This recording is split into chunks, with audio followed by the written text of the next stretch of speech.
Welcome to Humanist Canada webinar series. I'm Anna Popovich, Program Director with Humanist Canada and your host here today.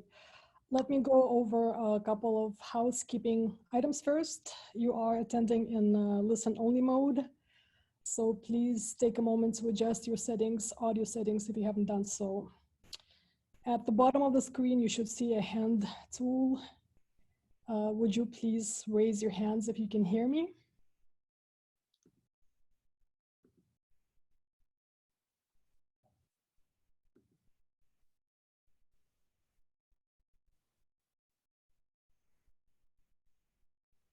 Okay. Couple of hands going up. Thank you.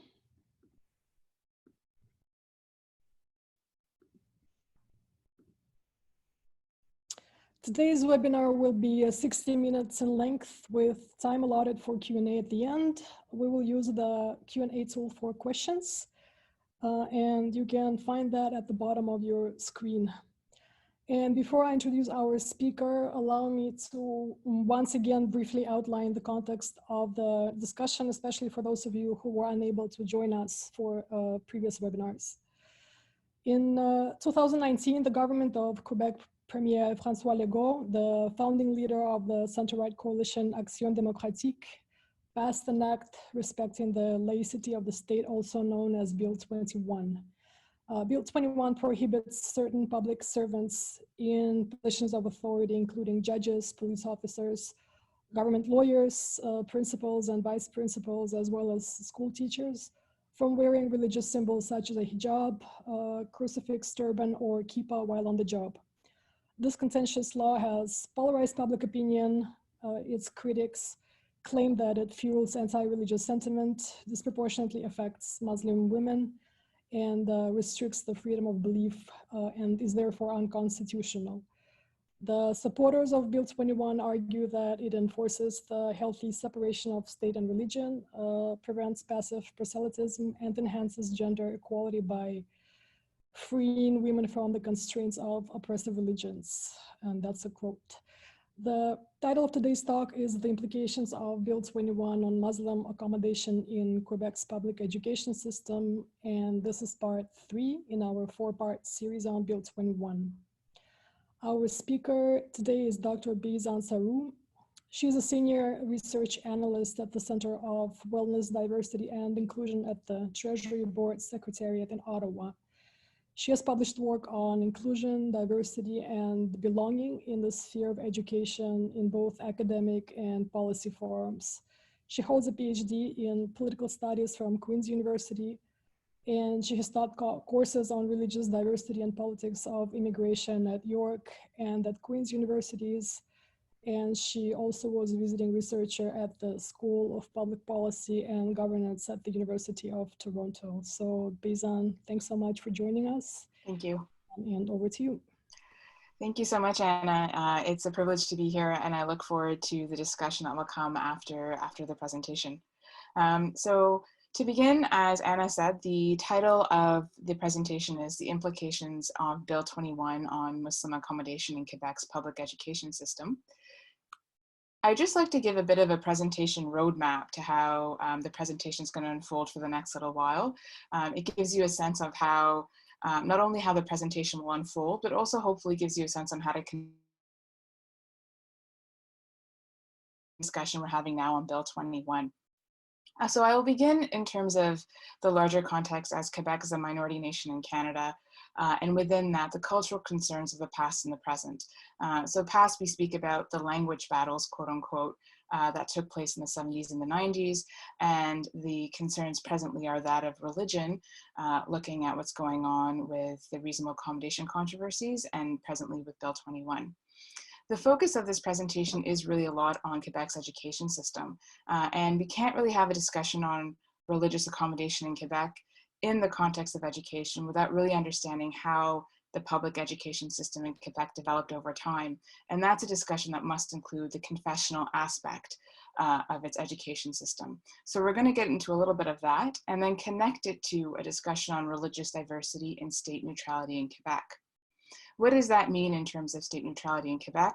We will unpack some of these meanings and terms. There's a lot of conceptual confusion over these words. They're used a lot quite interchangeably in the public sphere, as well as not really having a clear definition. So I'm going to spend some time explaining those ideas and how they've been applied in this Quebec case. Moving on, the next phase we'll be looking at Muslim accommodation in Quebec's education system. Requests for accommodation in Quebec's public education system from this religious community is not a new thing. We can trace it back to the late 1980s, and the institutional responses have always been overwhelmingly positive. So it's really also having a discussion on how do we reconcile the positive responses of accommodation within Quebec's education system with the discourses that are actually happening in the public sphere and civil society.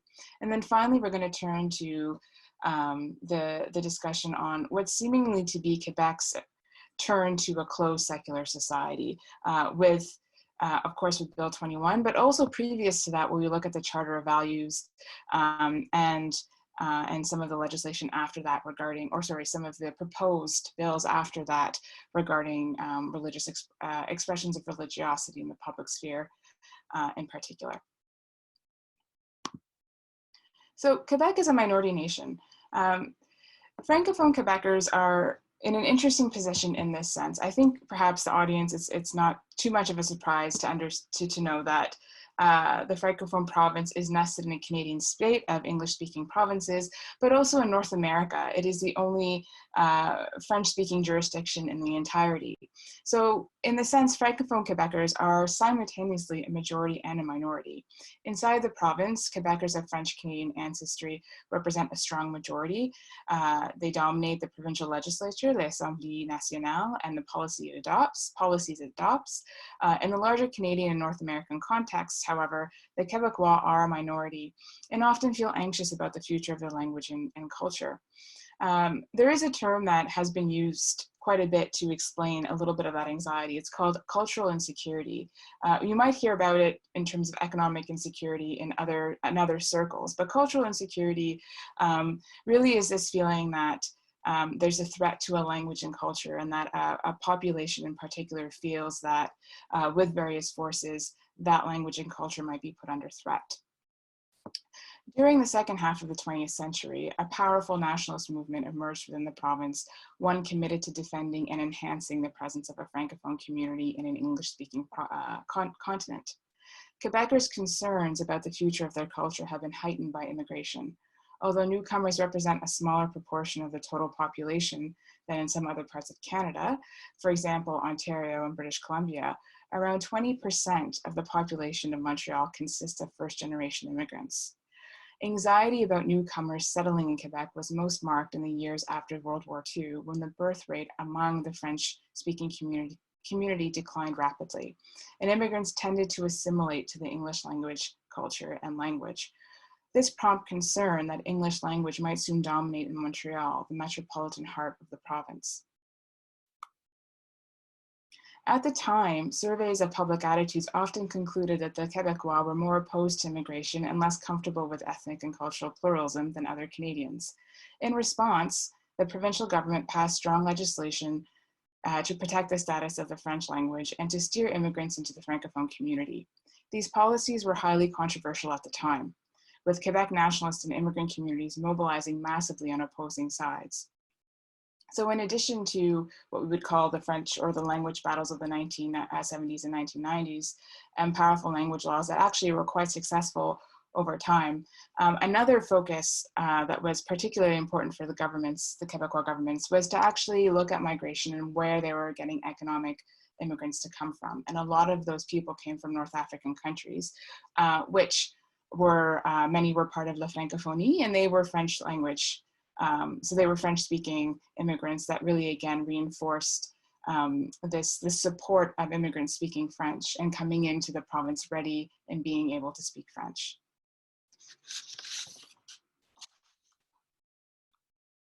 The primary battleground of identity politics has recently shifted from language to religion. Quebec, as you may know, is an overwhelmingly Catholic society. And in recent years, Quebec has been enveloped in a number of controversies regarding the accommodation of religious minorities. Indeed, March 2006 to June 2007 was a period of turmoil when politicians and the press hotly debated accommodation for religious minorities. While the scrutiny was not solely directed at Muslim minorities, this population was a major target, particularly in certain sectors of the media. The bubbling controversy led the provincial government to appoint an advisory commission of 2 senior scholars, Gérald Bouchard and Charles Taylor, who submitted their report in 2008. The challenges posed by religious accommodation in Quebec reflect the distinctive conception of secularism that has emerged in the province. A useful place to start in understanding this model is to distinguish between 2 easily confused terms, laicization and secularization. Whereas laicization refers to the state's independence from religious control and institutional separation from religion, secularization reflects the declining influence of religion on societal norms more widely. Bouchard and Taylor identify 4 principles that help capture its complexity. Number 1, the moral equality of persons. Number 2, the freedom of conscience in religion. Number 3, state neutrality towards religion. And number 4, separation of church and state. While the first 2 principles reflect values, the latter 2 reflect institutional structures. Ideally, these principles would work in concert, but in reality, this is not always the case. When these principles come into tension, conflicts inevitably arise. While these principles create the foundation of secular societies, they can be interpreted in different ways, generating quite different models of secularism. There is a spectrum of typologies that speak to different forms of secular societies, but a good point of departure is to distinguish between open secularism and rigid or closed secularism. The difference between open and rigid secular societies depends on how conflicts regarding religious diversity are resolved. A rigid secular society emphasizes state neutrality and the separation of church and state over the free exercise of religion. For example, France's ban on the headscarf worn by many Muslim women is, again, one example. Conversely, an open secular society places greater weight on the individual's right to exercise religion and conscience, with state neutrality being seen as compatible with expressions of religiosity exhibited by citizens. Quebec's approach to secularism today can only be understood against the backdrop of the evolution of church-state relations in the province. For 2 centuries, the British conquest of Quebec in 1763, the Catholic Church was the dominant institution in Francophone society. Promulgating a particularly conservative form of Catholicism, the Church had a strong grip on the social and private lives of the French population. However, this dominance was increasingly challenged in the mid-20th century. As the population became increasingly urban and as religious practice declined, reformist political forces mounted a modernization drive known as the Quiet Revolution that dramatically expanded the role of the state in education and other social services. For many Quebecers, the Quiet Revolution symbolized the retreat of the Catholic Church as a social power, and in the decades that followed, the reformist generation was determined to preserve the public space free from religious involvement. Within Canada, this experience is unique to Quebec. No other province and church had a parallel relationship. This distinctive history of church-state relations is critical to understanding why particular controversies have gained traction in Quebec, but not in other provinces. While other provinces such as Ontario have faced religious accommodation controversies, they have been much less frequent. Throughout much of Quebec's history, the Catholic Church represented an overpowering presence, and a new modernizing generation of nationalists had to fight hard during the 1960s and 70s to reduce its role in the life of the province, especially in the areas of education and social services. This was a defining achievement for that generation of Quebec leaders. As a result, public discourse in the province gives greater weight to laïcité, to secularism in public spaces than in the rest of Canada. While this commitment to laïcité is reinforced by the influence of French republicanism in Quebec's culture, Quebec's version of secularism also differs significantly from the French model. It is quite open. In recent decades, the Quebec government has promoted a reasonably open conception of secularism, with religious pluralism integrated into that process. Importantly, the Quiet Revolution occurred at the same time as the spread of the global human rights culture, which also instigated important reforms in the Catholic Church. One sign of this openness was the fact that during the massive education reforms during the Quiet Revolution, religious minorities such as Jewish and Greek Orthodox populations were able to successfully appeal to the province for public funding of their faith schools. Previously, education was in control of either Catholic or Protestant administrations, making such a demand nearly impossible. During this time, again during the Quiet Revolution, the government proposed Bill 60, which compromised several sweeping changes within the sphere of education. The Ministry of Education and the Conseil de l'Éducation were established. The bill also relegated the roles of the Catholic and Protestant committees to matters of the spiritual and the moral.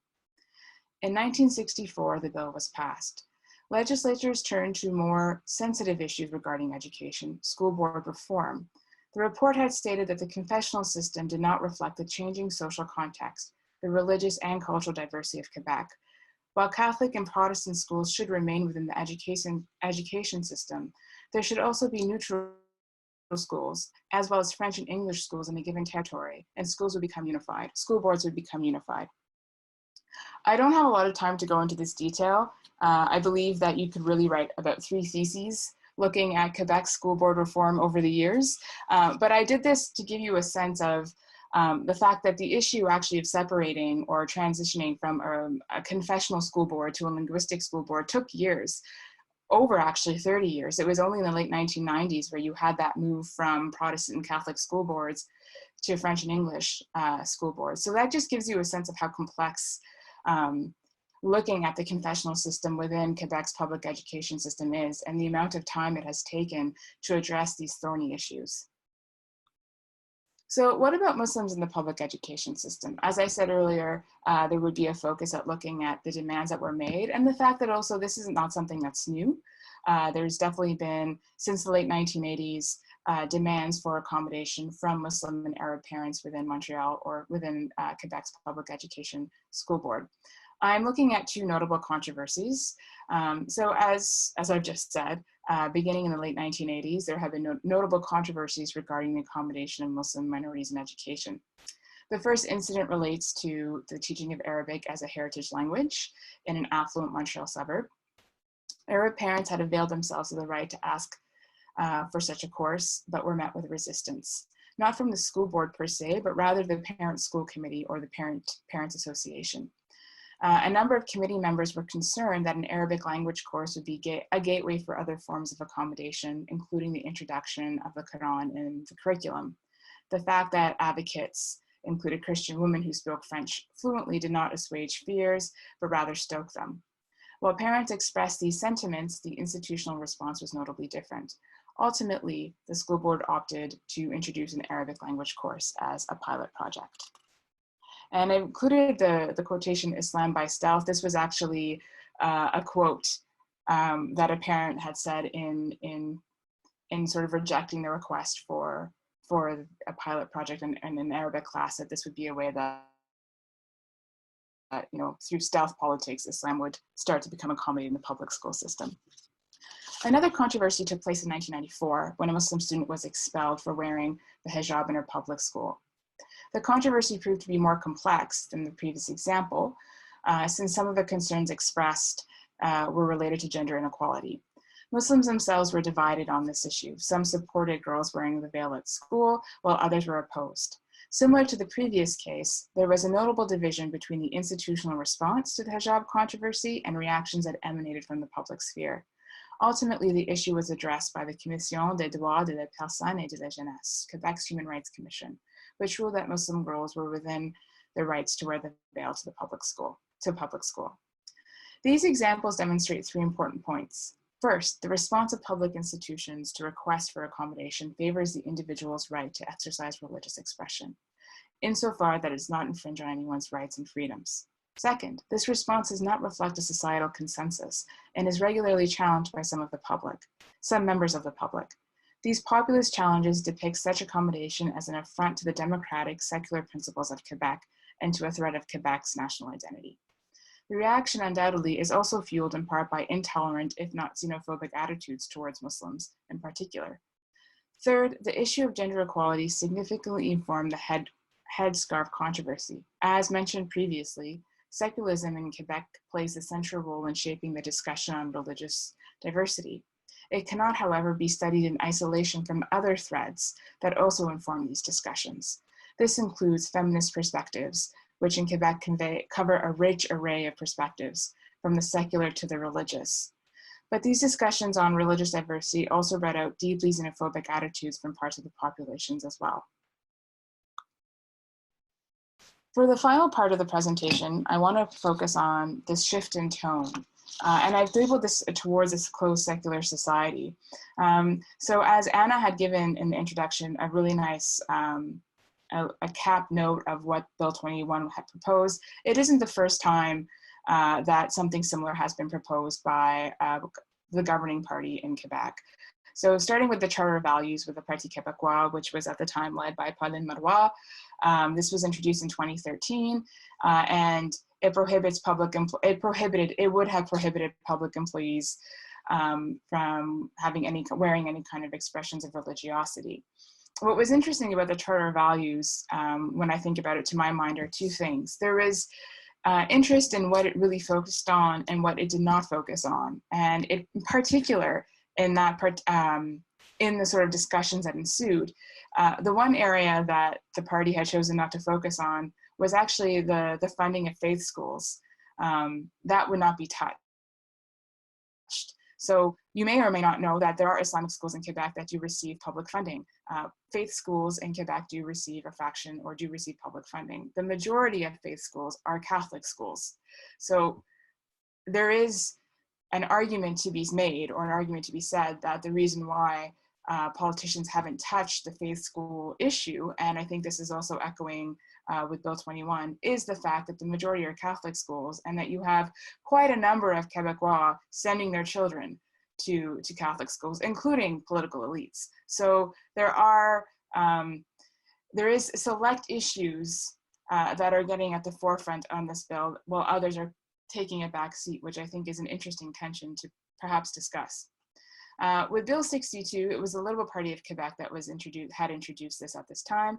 Again, the differences or the similarities are quite clear, but what I really want to point out here is that these are different parties. It's not emanating from one party that introduces this bill over and over, that these ideas are being adapted and then reiterated by different parties as they come into power.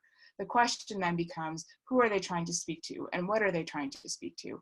And I think we can tie that back into the larger discussion of cultural insecurity and segments of the French-speaking population. Again, not all, but some that feel that this important part of Quebec identity is under threat when you have accommodations such as expressions of religiosity, for example, the veil worn by Muslim women, so present in public life.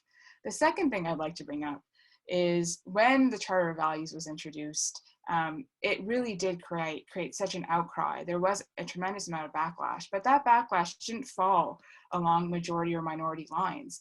It cut across. As I mentioned earlier, we need to look at the various threads on these discussions. And the one thing that really can be said is that there were allies that perhaps you wouldn't see as traditional allies in the past.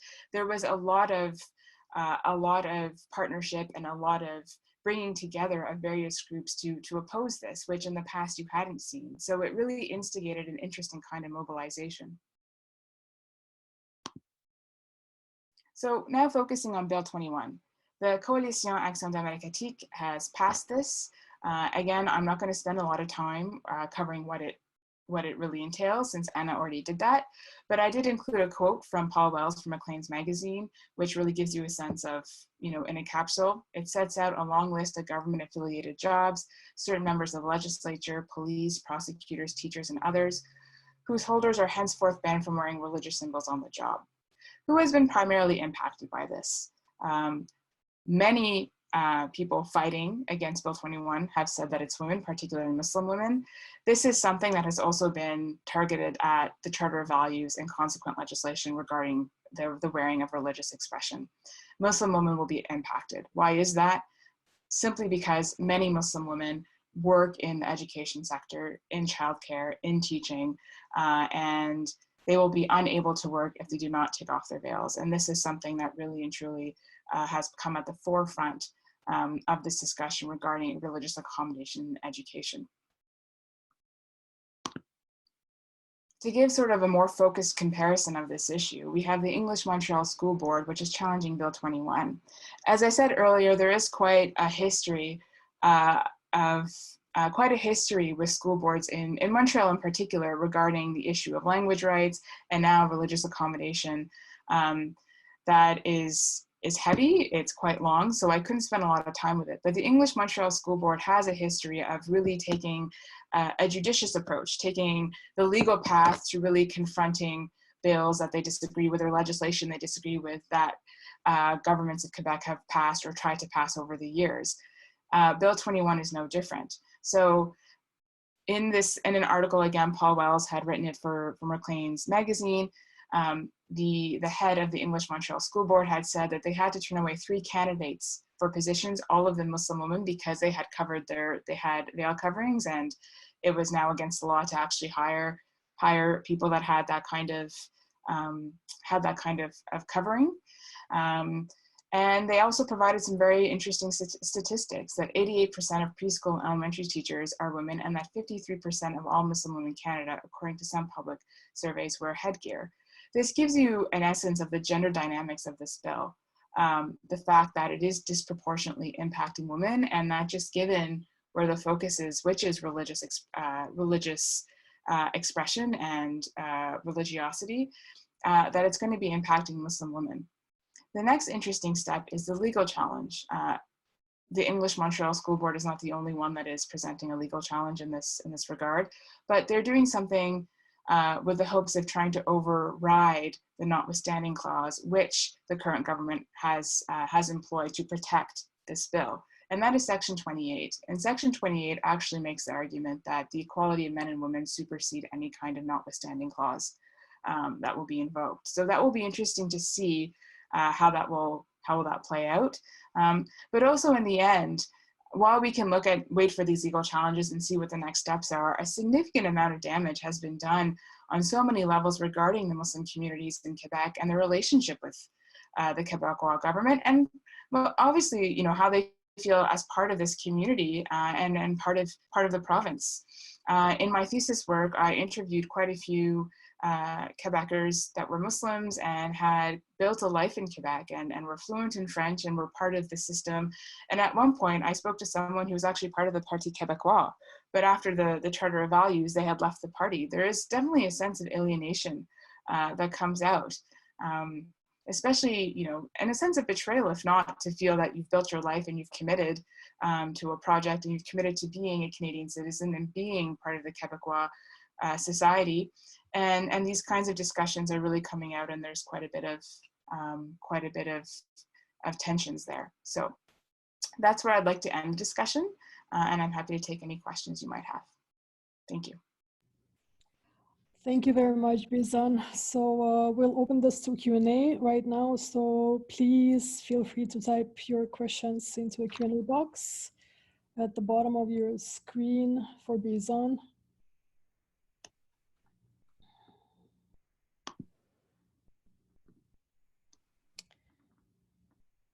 And I'll start with a question for you, Beesan, which is clarification, perhaps. So the law defines a religious symbol as any object, including clothing, a symbol, jewelry, an adornment, an accessory, or headwear that is worn in connection with a religious conviction or belief, or that is reasonably considered as referring to a religious affiliation. So what's your take on this definition? So for example, what about dreadlocks? Okay. Yeah. Thank you for the question. I mean, I should just first say that my approach is definitely more on the policy institutional side. I haven't really focused a lot on the legal side.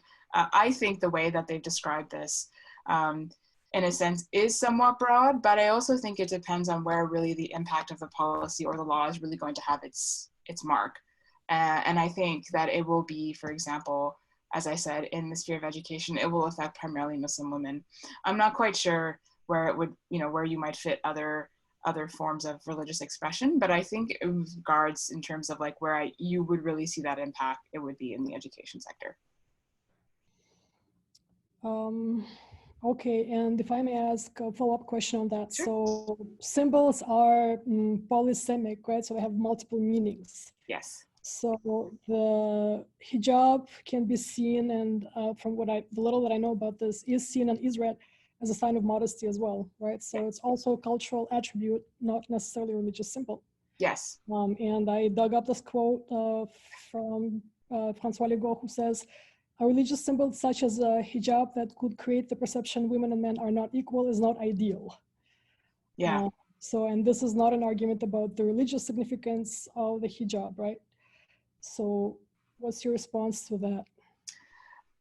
I would say that there's been a tremendous amount of scholarship and discussion on what the hijab can mean and what it symbolizes. And I think you touched a little bit on that. But people wear the hijab for many, many reasons. Some of it is religious, some of it is for status, some of it is for various reasons that can't really just be simply pigeonholed into one reason. And therefore, to simply say that it is a perception or a status of inequality is really actually homogenizing a larger argument, which actually says that no, many women that do choose to wear the hijab wear it for multiple reasons, for many reasons that have actually sometimes nothing to do with religion.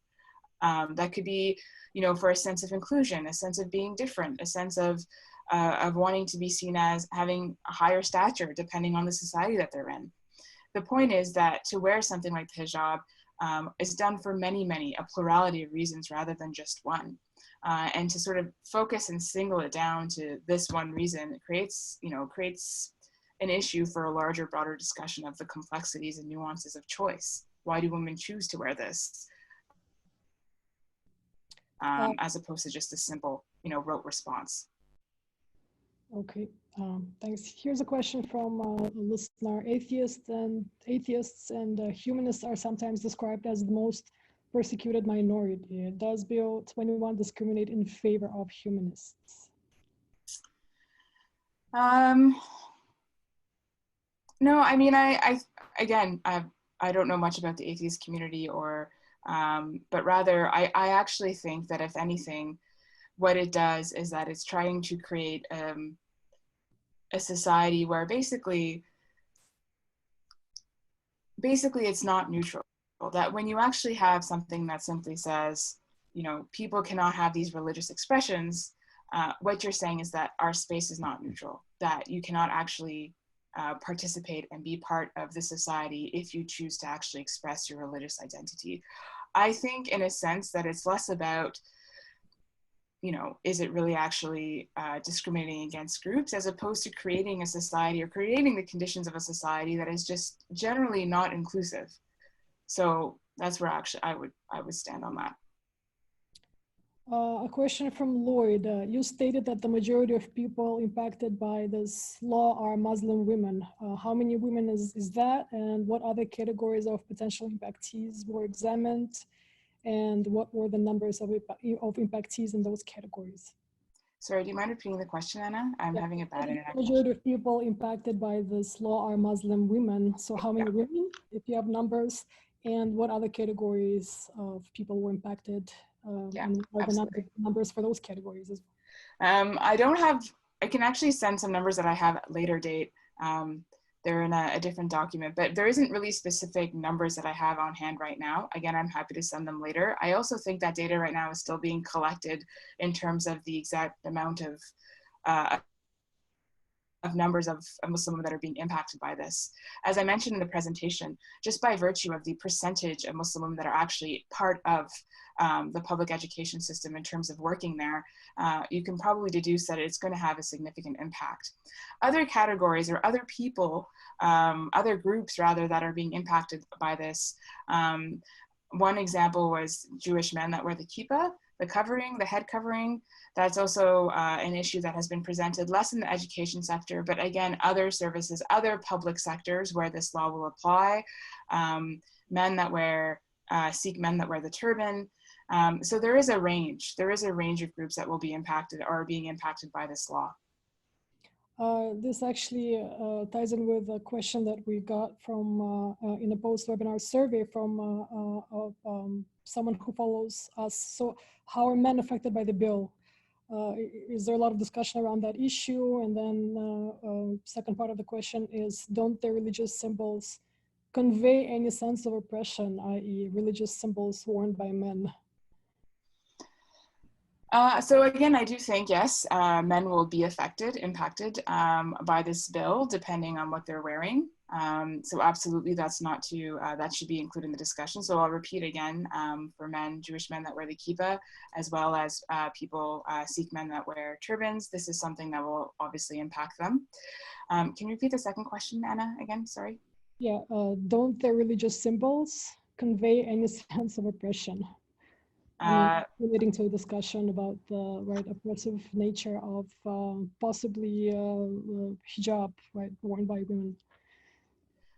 I can't answer that. We can't know that, so I can't answer that. Right. Okay. So here's a question comment by a viewer. My boys attended the EMSB schools, and many girls were wearing hijab. Each year, the school sent home the dress code rules to parents. No hairstyles or coloring, no headwear, no baseball caps. Yet the girls in class wore hijab. There was a secret regulation that allowed it, this question mark, and why do you suppose the schools never explained this accommodation? Why they didn't explain the accommodation, or did? Why they did not explain. Yes, okay. So as I said in the presentation, this issue did become something that was addressed through the Quebec Human Rights Commission in 1994. So it is something that's accepted. Therefore, if the English Montreal School Board actually forbade or prohibited Muslim girls for wearing the veil, this would be going against what was decided in 1994, that it was actually okay and within the rights of these girls to wear the veil. Why they weren't explained, I think this is a very interesting question and a much larger discussion. I feel it's also the same reason why in the Toronto District School Board in 2014, you had this issue where, you know, again, the largest and most multicultural, diverse school board in the entire country, but would not send religious accommodation guidelines home with their students. And a big issue that came out of this was that the school board was worried that it would create a lot of attention that they did not want, that they would have to deal with parents raising a lot of questions about why this accommodation was happening, and they just wanted to have accommodation done quite stealthily. I suspect maybe this might have happened in this case, I don't know, but it's funny that there's this parallel that happened in Toronto, which you do see this, where it is a right for accommodation. It is a right for children in the school board to have accommodation, religious accommodation. There are guidelines, but they are not publicized. They're not available on the website, for example, and they're certainly not, you know, sent home with children so parents know this is an option. And in the case in Toronto, you know, there was a concern that it would cause a lot of backlash, and a controversy did ensue that really, I feel, could have been avoided if accommodation policies were made a little more public. So perhaps that can give you a sense of why perhaps the English Montreal School Board did not publicize their accommodation policies. Okay, great. Thank you. Please keep those questions coming. Here's another question. So a federation representing 45,000 Quebec teachers has taken the government to court over Bill 21, arguing the jurisprudence surrounding the case. The use of the notwithstanding clause should be reviewed, giving Quebec and Canada's commitments to treaties, international treaties on human rights. So would you mind, if you have that information, would you mind just commenting on this impasse involving the notwithstanding clause? I can comment a little. Basically, with the understanding of notwithstanding clause is it was invoked to sort of avoid further challenge on this bill. And this is something that, you know, within the Constitution, governments can do. However, as I mentioned in the presentation, there seems to be a way around this, which is actually Section 28 in the case of the English Montreal School Board, where they want to use this to override the notwithstanding clause because it's discriminating against women per se. In respects to the union, I don't know much yet. I'm still watching that, but I believe that what we're really going to see is this issue of the notwithstanding clause come to a head, in particular because it's being invoked in a way that, you know, furthers discrimination against groups. So it'll be interesting to see the next steps in terms of how this pans out. But that's about all that I can really say about that. Okay, thank you. Here's a comment from Khalid. If the hijab is worn for other reasons than religion alone, then if it is allowed, the women declare that she is not wearing for religious reasons. If you can rephrase the question, Khalid, or is that a comment, not a question? I'm not sure, but it's a comment about acknowledging the fact that the hijab can be worn for reasons other than religion alone, which we were discussing just a moment ago. So if that's a question, would you mind please rephrasing it?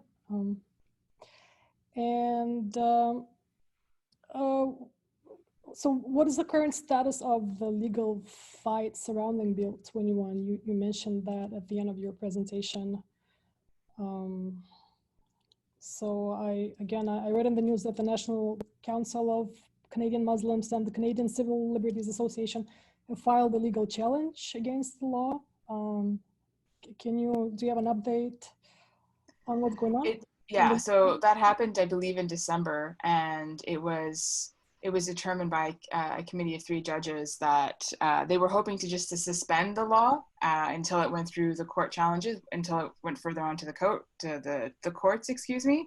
And the judges had decided not to, that they said, well, there is reason or grounds for discrimination, and obviously this is a concern, they couldn't overturn it. So now the law, or the bill, which is now a law, is still enacted. It's still in place. It hasn't sort of been suspended, and they are now waiting for their court date and their day in court.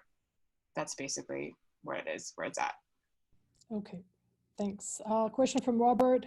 Could you please place a time context on the implementation of changes to Quebec and federal government policy in this area?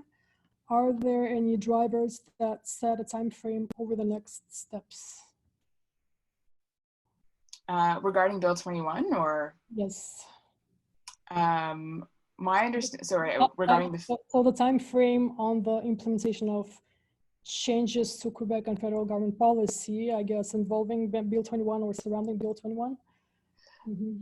I'm not sure if that's something that I can really speak to, because, I mean, as you know, as Prime Minister Trudeau had said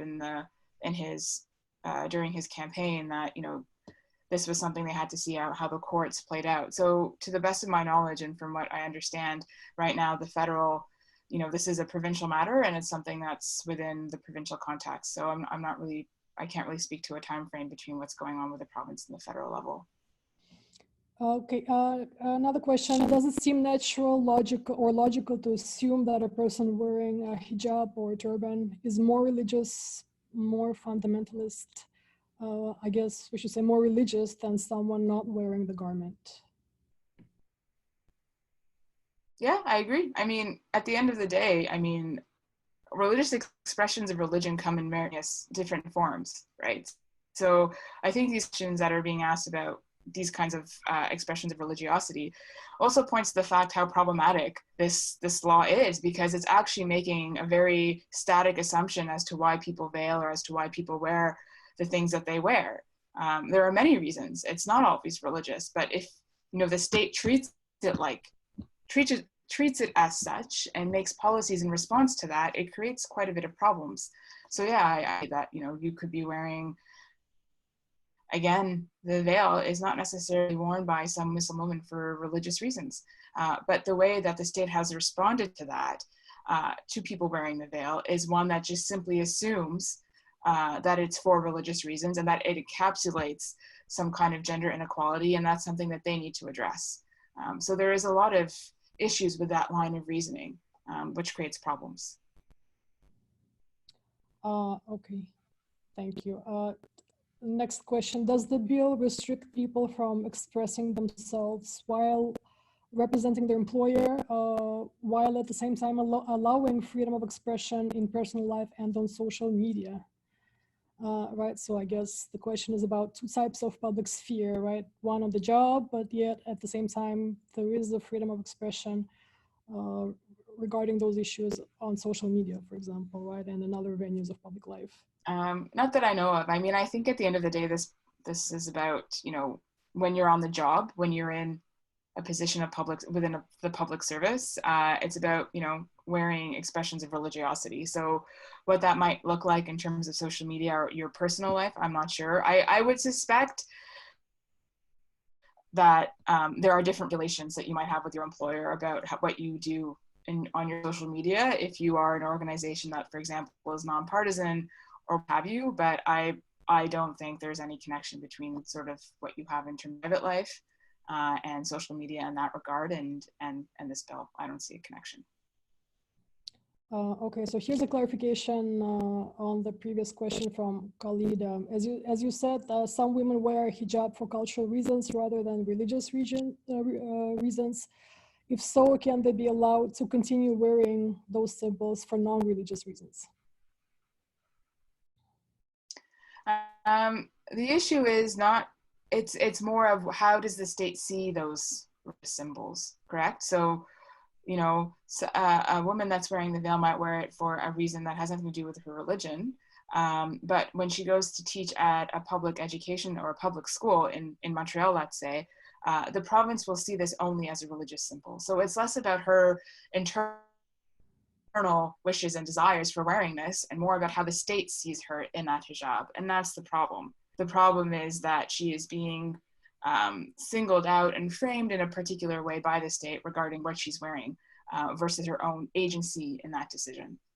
It doesn't really put the agency of people that are wearing these symbols at the forefront. It does not give them the voice. It makes an assumption for them on their behalf, so to speak, in terms of why they're wearing what they're wearing and whether they fit into the Quebec society based on that. So.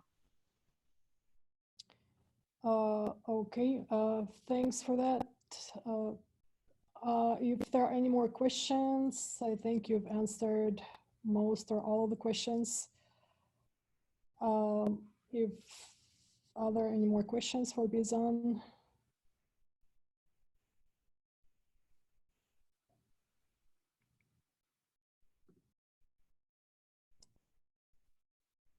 Just give it a second. Sure.